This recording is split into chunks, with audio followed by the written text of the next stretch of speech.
Zortal's tertiary eyelid flickered nervously as the sensor readings defied everything he'd learned in 3 decades of Confederation service. The quantum display rendered the anomaly in pulsing red.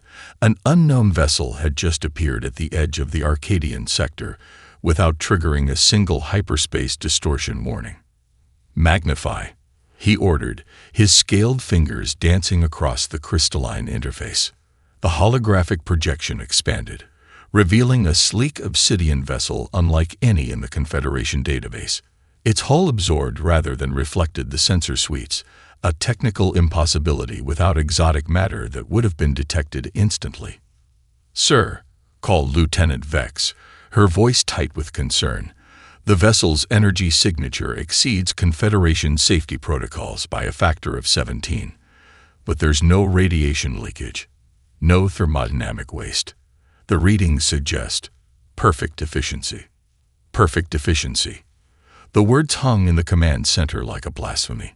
The third law of entropic engineering established the universal constant that all energy systems lose a minimum of 23% to waste heat. It was why Confederation battlecruisers required massive cooling arrays, why Krell dreadnoughts glowed like small suns during combat operations.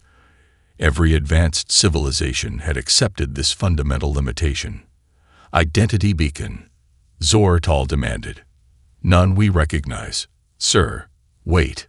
Vex's facial tentacles contracted in surprise. "It's beginning to transmit. Audio only, using primitive radio waves." "Let's hear it." A clear voice filled the command center, speaking in an archaic language that sent a chill down Zortal's central spine.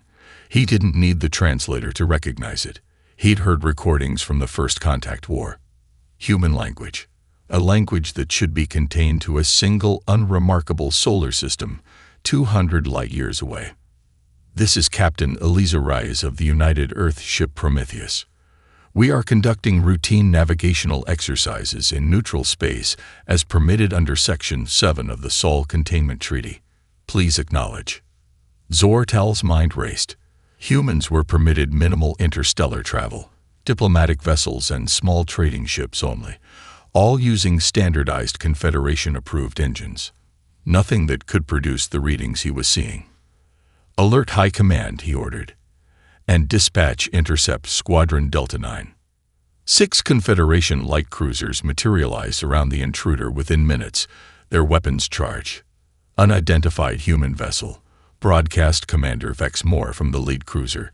You are in violation of treaty restrictions. Power down and prepare for boarding inspection under authority of Galactic Confederation Security Directive 1173. The response was immediate. "Understood, Commander. However, we are operating within our legal parameters.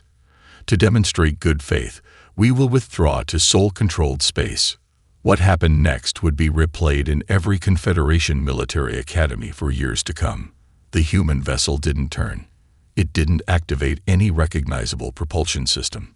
Instead, the space around it seemed to fold, as if reality itself were merely fabric being delicately creased by invisible hands. The distortion expanded outward, briefly warping the sensor readings from the Confederation ships. When the spatial anomaly cleared, the vessel was gone. Not cloaked, completely absent from normal space. 3 minutes later, long-range sensors detected it reappearing at the edge of the Sol system. A journey that should have taken 2 weeks at the fastest possible speed. Zortal slumped in his command chair as emergency alerts blared across all Confederation channels. After 50 years of believing they had safely contained humanity within their isolated corner of the galaxy, the truth was now undeniable. The primitives had somehow leaped centuries beyond Confederation technology. And they had done it right under everyone's watching eyes. Dr. Lyanna Set adjusted her atmospheric filter as Earth's nitrogen-heavy air filled her shuttle. Through the viewport, Earth's orbital platforms looked disappointingly primitive, a haphazard collection of modular structures that lacked the elegant crystalline symmetry of Confederation architecture. "Remember your objective," came Admiral Kielvash's voice through her neural implant. "Find the truth about this Prometheus vessel. The Security Council suspects they've been concealing advanced technology for decades. I understand, she subvocalized, gathering her diplomatic credentials as the docking procedure completed. The human delegation awaiting her was led by a woman whose presence immediately commanded attention despite her small stature. Colonel Maya Chen wore a formal midnight blue uniform with minimal ornamentation, her left arm a functional but unmistakably mechanical prosthetic, not hidden beneath synthetic skin as would be customary in Confederation society. Dr. Set, Chen extended her right hand in the human greeting custom. Welcome to Earth. I hope your journey was comfortable. Thank you, Colonel. Set accepted the gesture, noting the calluses on Chen's palm. Physical labor was another oddity among humans. The Confederation appreciates your government's cooperation in this matter. Chen's smile didn't reach her eyes. Of course, we have nothing to hide. The tour of Earth's orbital defense platforms proceeded exactly as expected. Outdated pulse cannons, rudimentary shield generators, and propulsion systems, at least 3 generations behind Confederation standard. Everything matched intelligence reports perfectly. Too perfectly.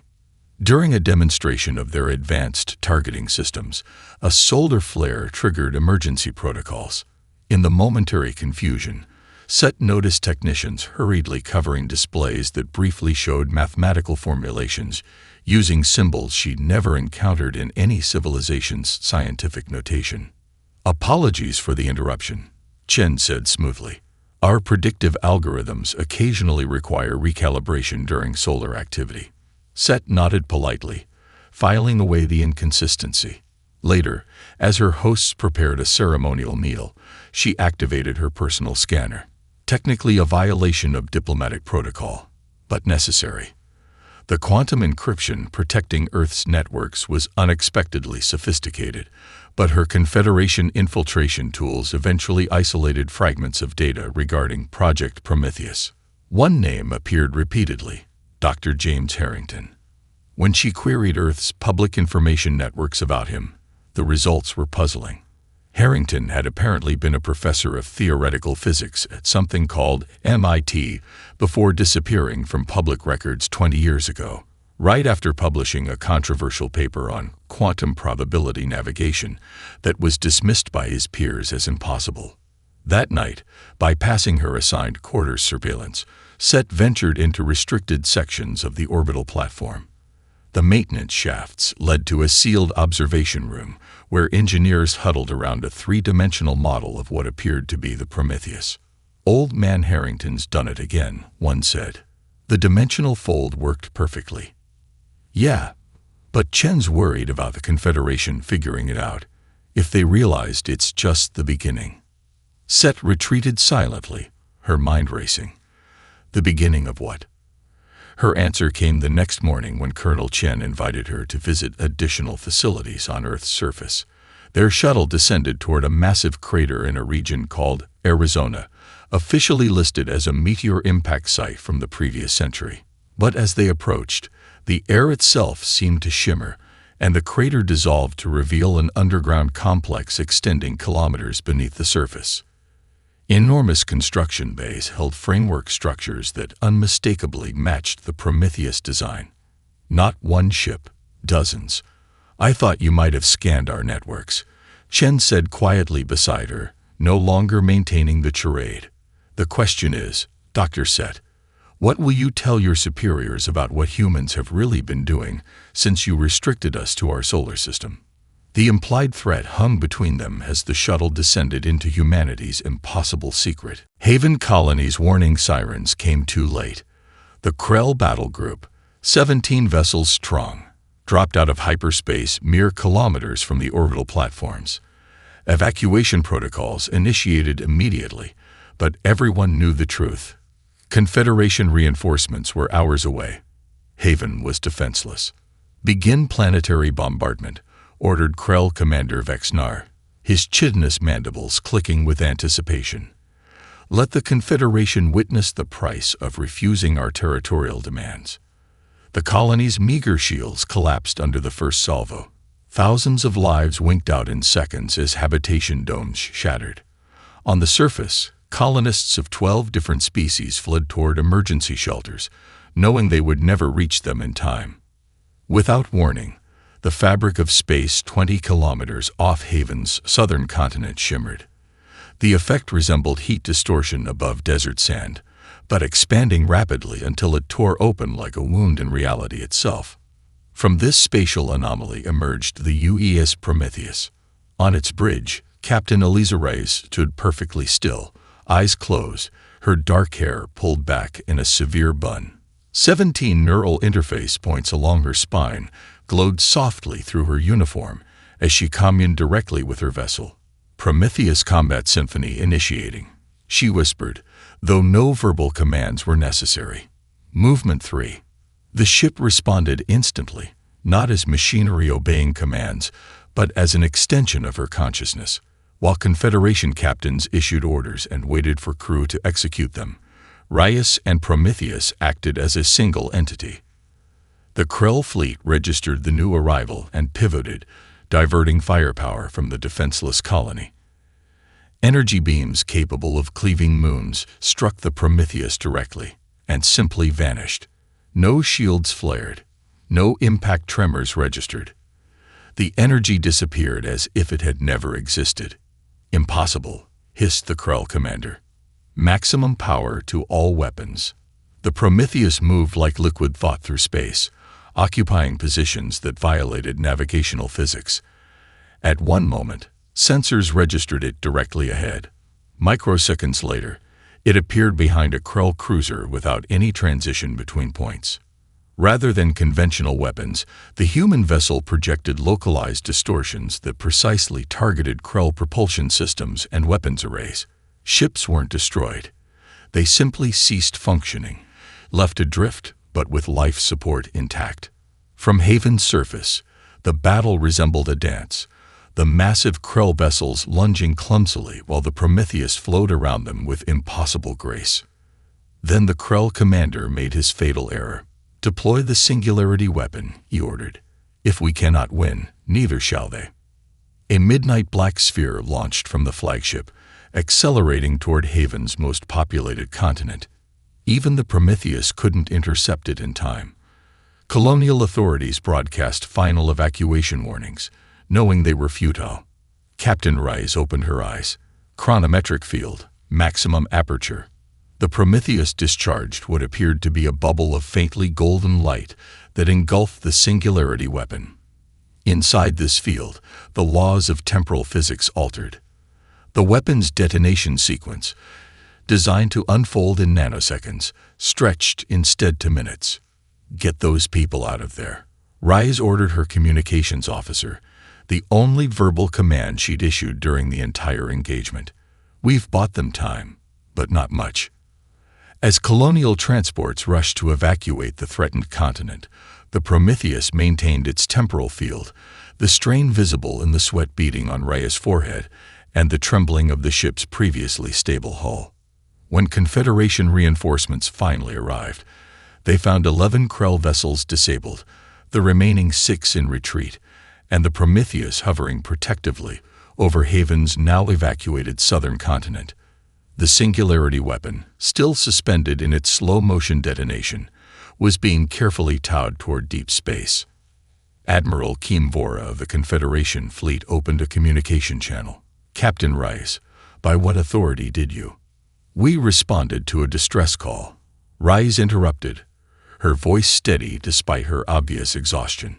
As permitted under Galactic Refugee Protection Protocols, Section 12, Paragraph 7.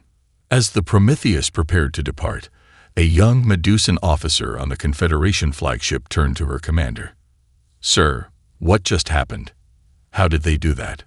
The admiral watched the human vessel silently for a long moment before answering.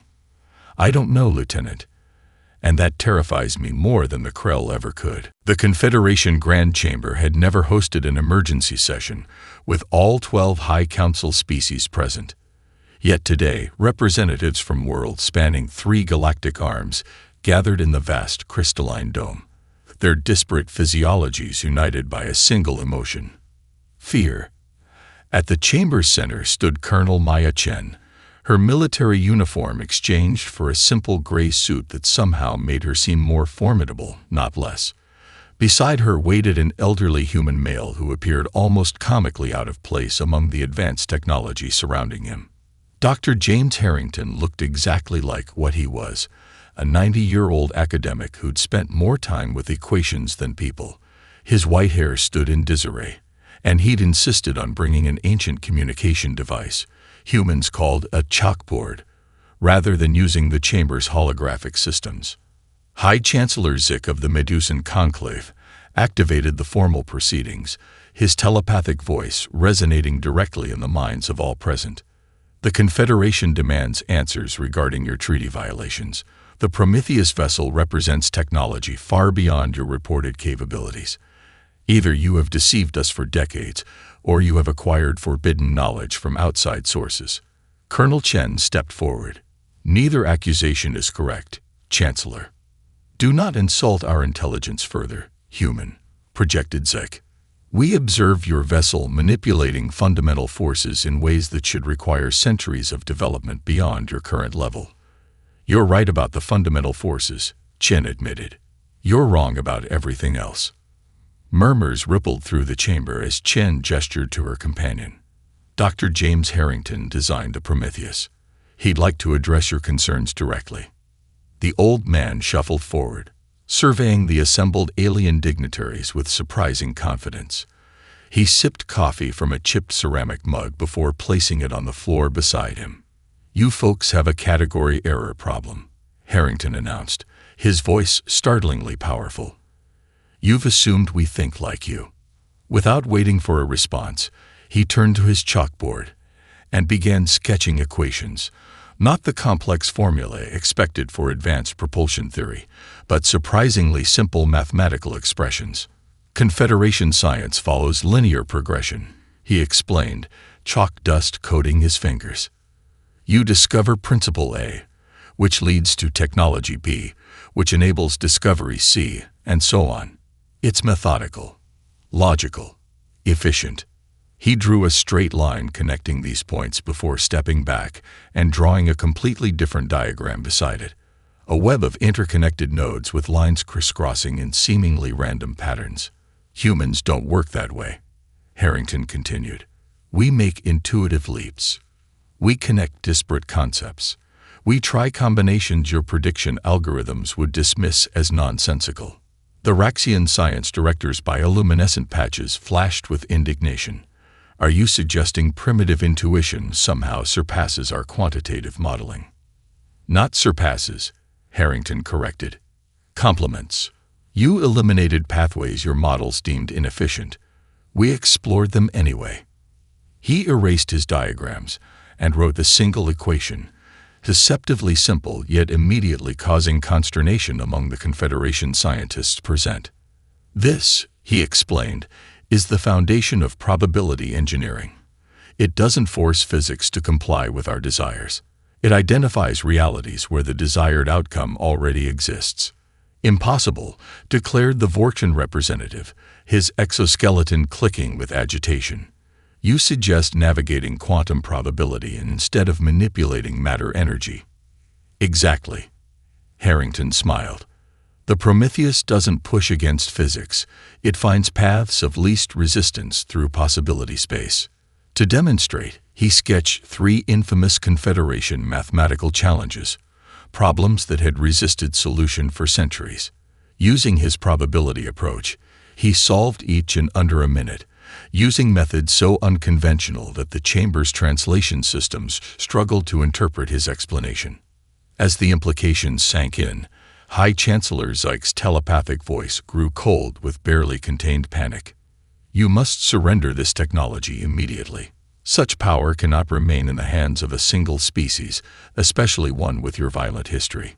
Harrington exchanged a glance with Colonel Chen before responding. Chancellor, he said quietly, the Prometheus isn't a weapon. It's a door.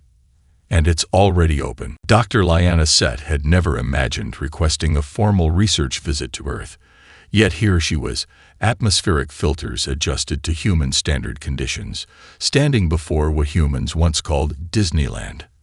an ancient entertainment complex repurposed into the most unorthodox research facility she had ever encountered. "Welcome to Wonderland," said Dr. Aisha Harrington, granddaughter of James and current director of the Prometheus Initiative.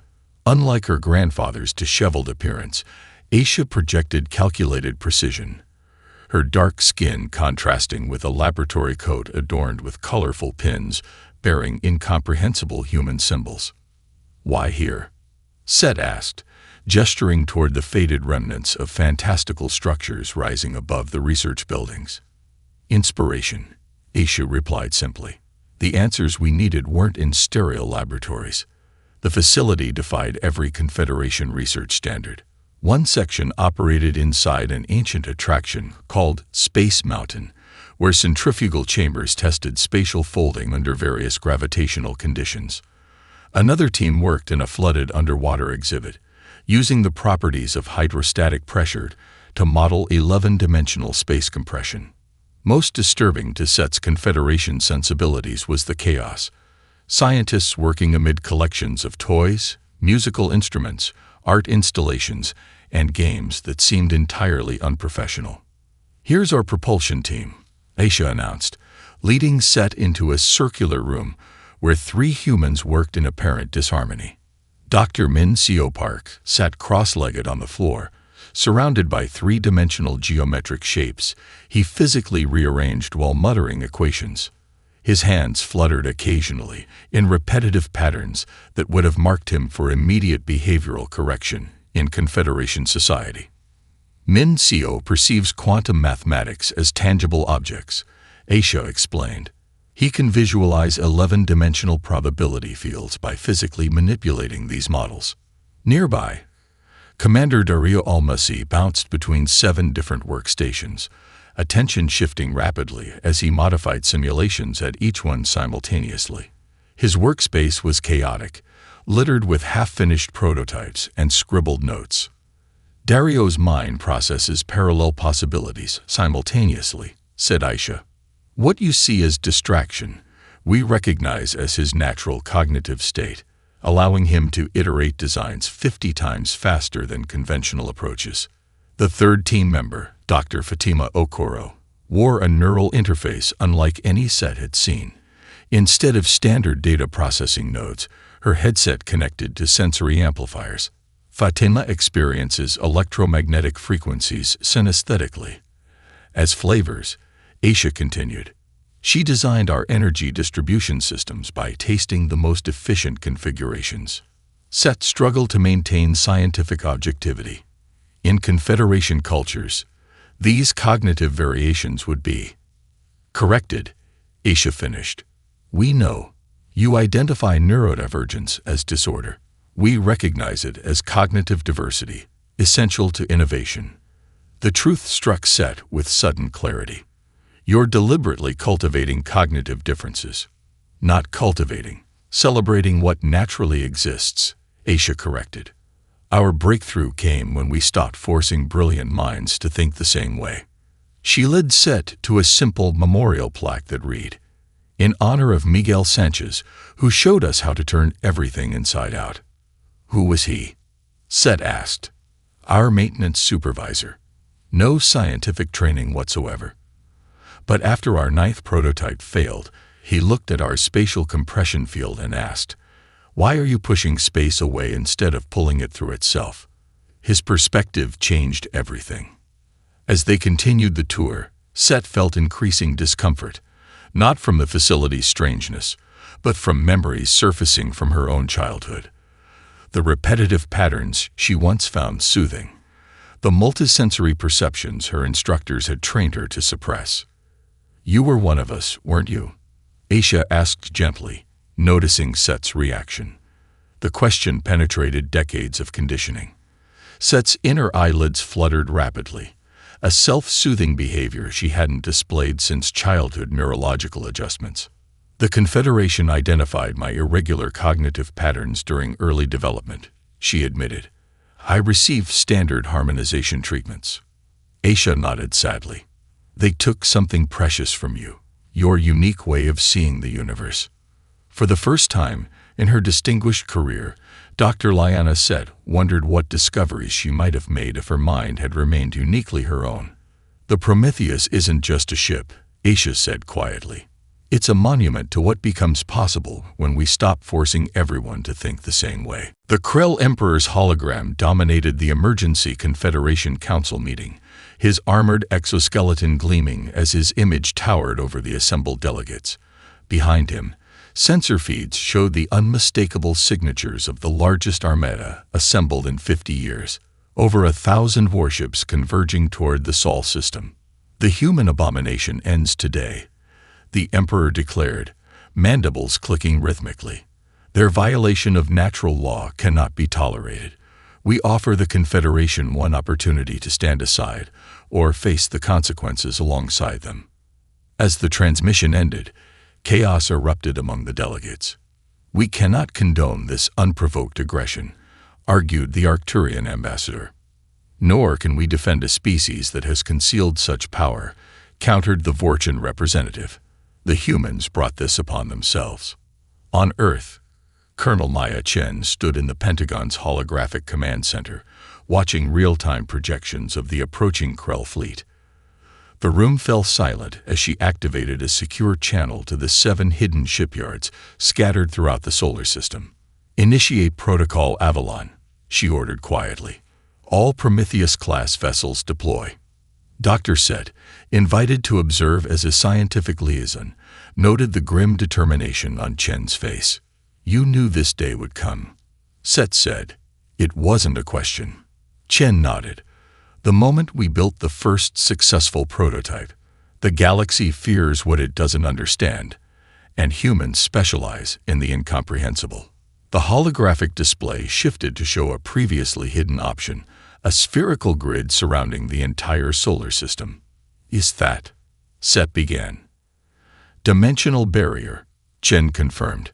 "We could seal off the entire system, create a pocket universe the Krell could never penetrate. Then why not activate it immediately?" Chen's mechanical hand clenched. "Because we have 23 million humans living on colonies throughout Confederation space. The barrier would strand them forever." The control room's atmosphere grew heavier as Chen faced an impossible choice: sacrifice colonies to save Earth, or risk everything against overwhelming odds. The tension broke as Captain Eliza Rice entered, now wearing an admiral's insignia. 6 other captains followed, each from different human ethnicities and backgrounds. "The fleet is ready," Rice announced. "All 7 vessels reporting optimal status." Chen raised an eyebrow.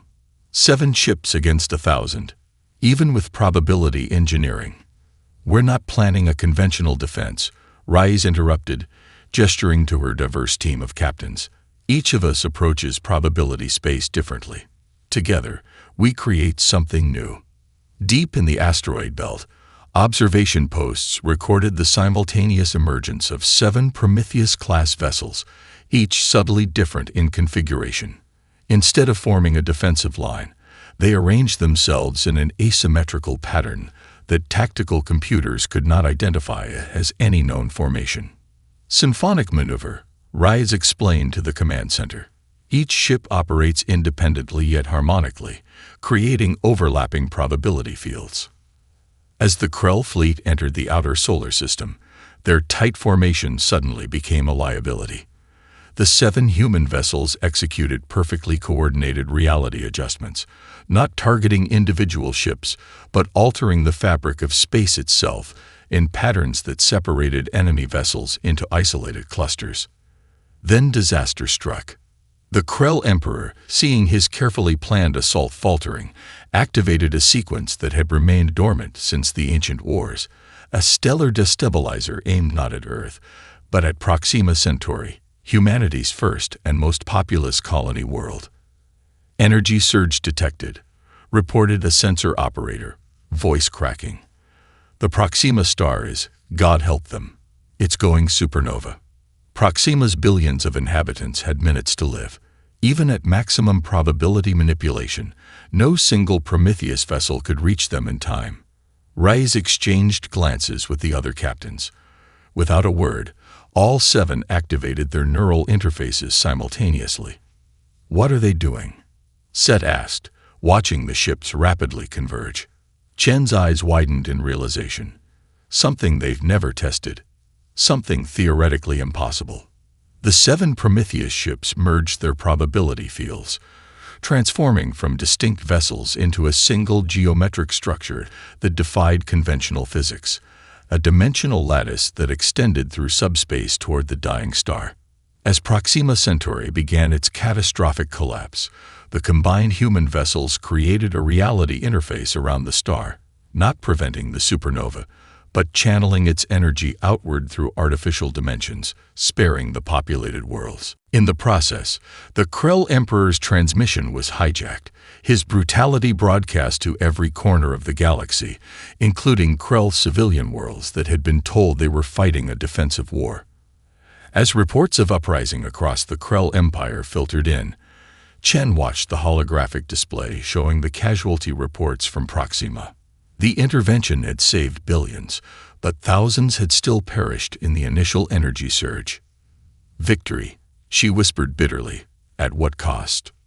Dr. Liana Set stood before the Confederation Science Directorate, her research display behind her in multidimensional holographic models. The chamber, usually filled with methodical debate, vibrated with tension. My findings are conclusive, she stated, in her eyelids remaining deliberately open in defiance of her cultural training. Cognitive diversity directly correlates with increased innovation potential across all studied species. Her presentation, titled simply Cognitive Diversity as Evolutionary Advantage, had spread through secure networks for weeks despite attempts to classify it. Now she faced the establishment that had shaped her mind since childhood. You suggest, responded elder scientist Kavor, his gill slits pulsing with irritation, that our millennia of mirological standardization was misguided. I suggest, Set countered, that we've systematically eliminated our greatest strength. The data hovering around her told a compelling story. Genetic records showing how all Confederation species had gradually engineered conformity of thought, believing cognitive standardization led to stability. Meanwhile, humans had preserved their neurological variations, their disorders proving catalysts for innovation. Among younger Confederation scientists, Set's research triggered more than academic interest. It awakened questions about their own development.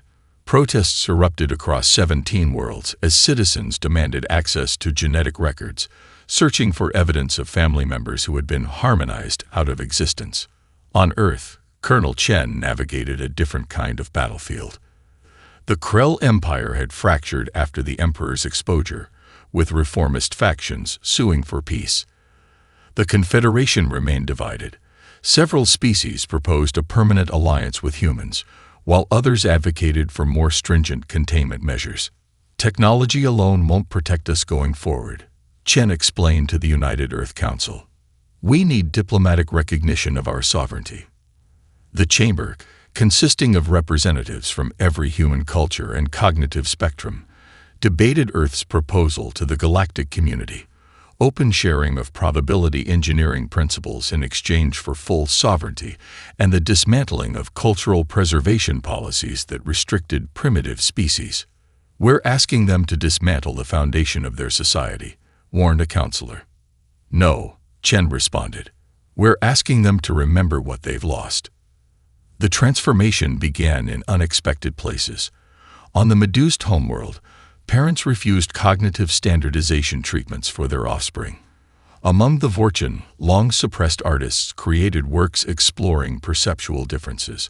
Most surprisingly, a coalition of progressive Confederation species joined with reformed Krell factions to form the Diverse Systems Alliance. Their radical proposal, a joint fleet combining technologies and designed by teams of mixed species and cognitive perspectives, represented a fundamental shift in galactic philosophy. Dr. Aisha Harrington led the human delegation at the inaugural shipyard, where engineers from 27 species worked together in creative chaos that would have been unimaginable months earlier. Progress halted when saboteurs from conservative Confederation factions infiltrated the project. Explosives detonated throughout the facility, destroying months of work, and killing 12 researchers. The attack catalyzed what private disagreement couldn't.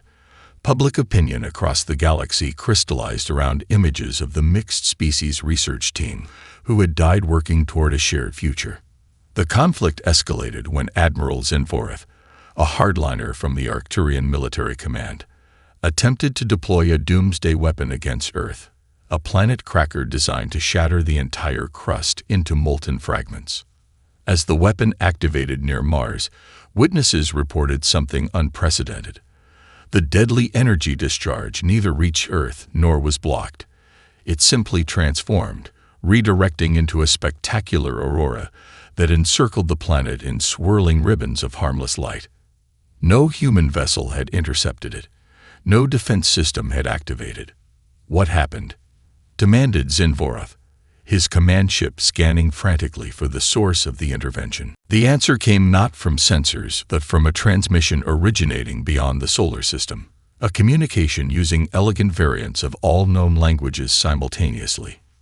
We have observed in silence for centuries. Your attempt to destroy those who bridge understanding has ended our neutrality. The humans are not alone in embracing diversity of thought. As the message reverberated across all channels, sensors detected distortions throughout the galactic arm, evidence of technologies far beyond even probability engineering. Someone else had been advancing quietly, watching and waiting. The galaxy awakened to a humbling revelation. The real power had been observing from the shadows all along. 5 years after the attempted destruction of Earth, the original UES Prometheus hovered near the galactic barrier, a vast energetic membrane that had contained all known civilizations since the dawn of interstellar travel. Once designed for war, the vessel now served as humanity's flagship of exploration and diplomacy. On its observation deck, Admiral Eliza Rice stood beside Dr. Lyanna Set, who had renounced her Confederation citizenship to help establish Earth's Neurodiversity Institute. Below them, on the vessel's primary diplomatic deck, delegates from 97 species gathered to witness the signing of the new Galactic Charter. Did you ever imagine this outcome when you first detected us violating Confederation space? Rice asked, gesturing toward the diverse assembly. Set's inner eyelids flickered with amusement. I expected to document an illegal human prototype. Instead, I documented the end of one galactic era and the beginning of another. The Charter represented a fundamental reorganization of civilization, replacing restriction with collaboration, standardization with diversity, and isolation with connection. Most remarkably, it had been drafted by a mixed species council that included humans alongside former Krell, Confederation progressives, and representatives of the mysterious elder species who had revealed themselves during the crisis. James Harrington, now 95, and confined to a mobility chair of his own revolutionary design, wheeled to the center of the assembly. Despite his physical frailty, his voice carried the weight of hard-earned wisdom. Before we formalize this new beginning, he said, there's a truth I've withheld until now. The chamber fell silent as holographic displays activated, showing mathematical models of quantum probability fields extending beyond the galactic barrier. The Prometheus was never just about advancing human technology, Harrington continued. It was about preparing for what waits beyond. The displays shifted to show probability calculations indicating advanced intelligences existed outside the galaxy, entities whose technology made even probability engineering seem primitive. Some projections suggested benevolence. Others hinted at existential threat. We didn't develop the Prometheus to break Confederation restrictions, Harrington explained. We developed it because our probability models showed that a fractured, standardized galactic society could never withstand first contact with what lies beyond the barrier. Understanding rippled through the assembly. The impossible warship had never been about war with the Confederation or the Krell. It was preparation for a much greater challenge. Diversity of thought isn't just our philosophical preference, Harrington concluded. It's our evolutionary imperative. As the delegates absorbed this revelation, they turned to the final act of the ceremony, the transformation of the Prometheus itself. No longer needed as a warship, it would lead the first joint expedition beyond the barrier, carrying representatives from all member species. The Prometheus's new first officer, a young Krell female who had fought against her own emperor during the uprising, approached Admiral Rice with the formal expedition roster. "All crew members report ready, Admiral," she said, "including our guests." Among those guests were descendants of Miguel Sanchez, the maintenance worker whose simple observation had revolutionized spatial theory, now training as probability engineers alongside the most brilliant minds from across the galaxy. As the ceremony concluded, the 7 original Prometheus-class vessels gathered around their flagship in formation. Together, they executed a synchronized probability manipulation that transformed the space between them into a living artwork, a multidimensional structure that appeared differently to each species observing it, uniquely beautiful to each perceptual system. To the Vorchan, it manifested as harmonizing resonance patterns. To the Medusan, as telepathic symmetries. To humans, as interwoven geometries that shifted between order and creative chaos. Dr. Set watched the display with her natural multimodal perception fully embraced for the first time since childhood. "It's all connected," she whispered. "Every different way of seeing." "That's what we tried to tell you from the beginning," Rise replied softly. "The universe isn't just one way." As Earth faded behind them, the Prometheus and its diverse crew activated their dimensional drive. The galactic barrier, once the edge of all known existence, shimmered before them. What waited beyond remained unknown. But whatever civilizations they would encounter, they would face them not as separate species, but as a unified diversity of minds. Their differences no longer weaknesses to be corrected but strengths to be celebrated. The impossible warship, now an impossible bridge between worlds, slipped through the barrier, carrying the future with it.